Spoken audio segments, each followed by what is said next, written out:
हो बुची अपना परिया के तू काहे नहीं समझावत हमरा परवा के कष्ट तुम कर दिया रे ले जो न रे हटाओ ना तोरा प्यार के लागे काहे तोहर पारी ऐसे करतारी तारा के देखी मोरा आँखें मारतारी रे हटाओ ना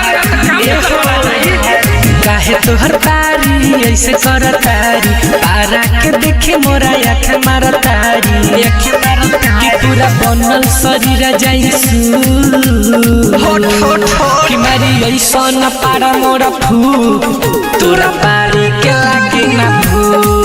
मारी ऐसा न पारा मोरा फू तोरा पारी के लागे ना भू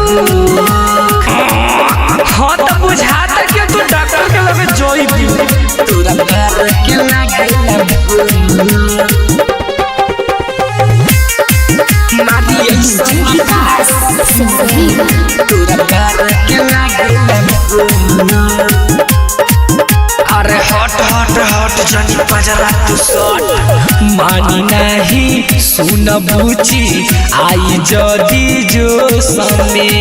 पारी तोर पूर्व के ओर खेत मिली बेहोश में खेत मिली समझल समय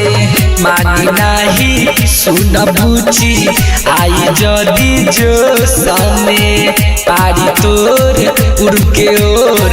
खेत मिली बेहोश में बिना मतलब के हो जाए कि मारी ऐसा न पारा मोरा फू तोरा पारी के लागे ना भू मारी ऐसा न पारा मोरा फू तोरा पारी के लागे ना भू बुझाता कि तू डॉक्टर के लगे जोई भी तोरा पारी के लागे ना भू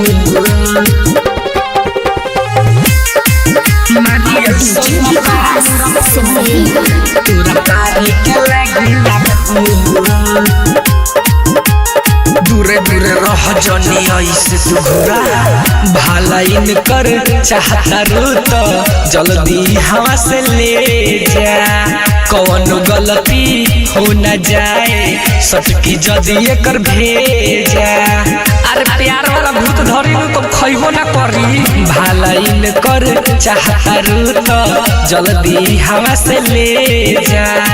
कौन गलती हो न जाए सटकी जदी एकर भेजा दीपक मनीष के देख न लू ऐसे का घुरता रू कि मारी ऐसा न पारा मोरा फू तोरा पारी के